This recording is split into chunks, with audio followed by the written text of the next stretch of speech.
Hello friends, welcome to run study. आज के इस वीडियो में हम पढ़ेंगे 8 जून 2020 के करंट अफेयर के महत्वपूर्ण प्रश्नों को। हमारी सारे वीडियो के पीडीएफ के लिए आप हमारे टेलीग्राम चैनल को ज्वाइन कर सकते हैं, जहां पर आपको सारी वीडियो की पीडीएफ फाइल मिल जाएगी। तो स्टार्ट करते हैं हमारा आज का ये वीडियो, जिसमें हमारा पहला क्वेश्चन है कि मेक संदेश ऐप किस राज्य की सरकार द्वारा लॉन्च किया गया है। तो मेक संदेश ऐप जो है ये कर्नाटक राज्य की सरकार द्वारा लॉन्च किया गया है। इस ऐप की सहायता से बेंगलोर में बारिश, बाढ़ और तूफान के अलर्ट पर पूर्वानुमान प्रदान करेगा ये। ठीक है, अगला क्वेश्चन है हमारा 6 जून को किस दिवस के रूप में मनाया जाता है। तो 6 जून को मनाया जाता है विश्व कीट दिवस के रूप में।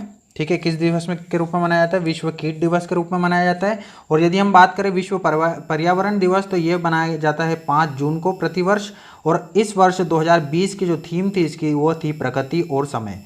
क्या थीम थी? प्रकृति और समय इसकी थीम थी, तो ये भी याद रखना है। विश्व ओजोन दिवस मनाया जाता है 16 सितंबर के दिन।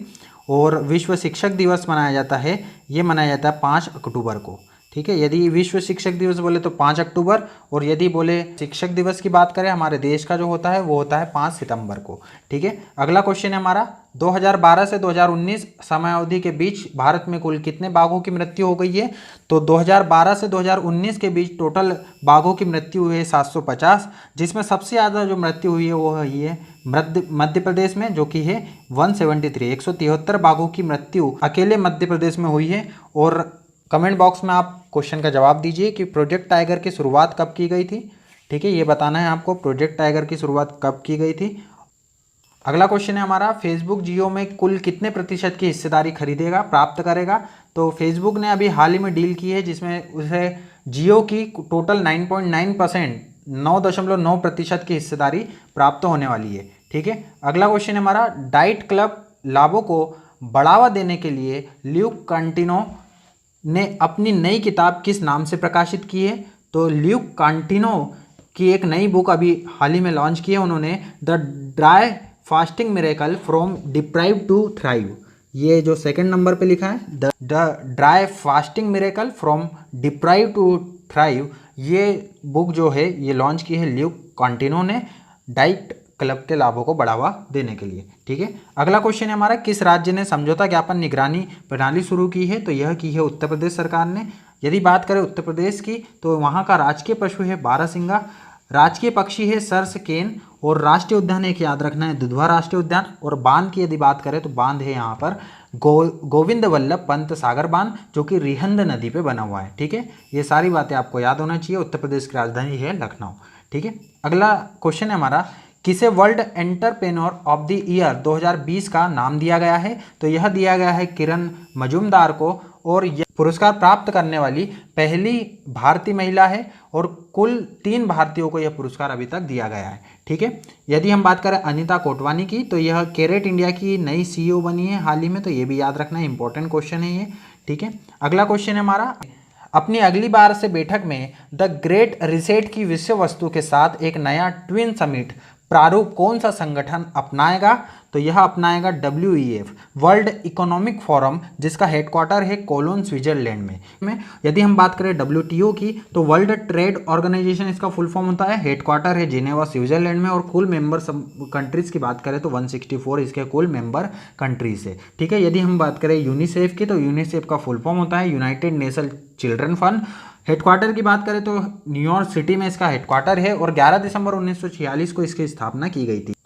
यदि हम बात करें यूनेस्को की, तो यह है united nation education scientific and cultural organisation, तो ये भी याद रखना है। अगला क्वेश्चन है हमारा अनिल सूरी का हाल ही में निधन हो गया, वह किस क्षेत्र से संबंधित थे। तो अनिल सूरी का याद रखना है, यह एक निर्माता थे। ठीक है, क्या थे अनिल सूरी? निर्माता थे। अगला क्वेश्चन है हमारा रिजर्व बैंक द्वारा जारी एक सर्वेक्षण के अनुसार भारतीय अर्थव्यवस्था वित्तीय वर्ष फाइनेंशियल ईयर 21 में कितने प्रतिशत तक संकुचन कर सकती है। तो भारतीय अर्थव्यवस्था का RBI रिपोर्ट के अनुसार 1.5% का संकुचन कर सकती है। ठीक है, यदि हम बात करें RBI की, तो इसका हेडक्वार्टर है मुंबई में।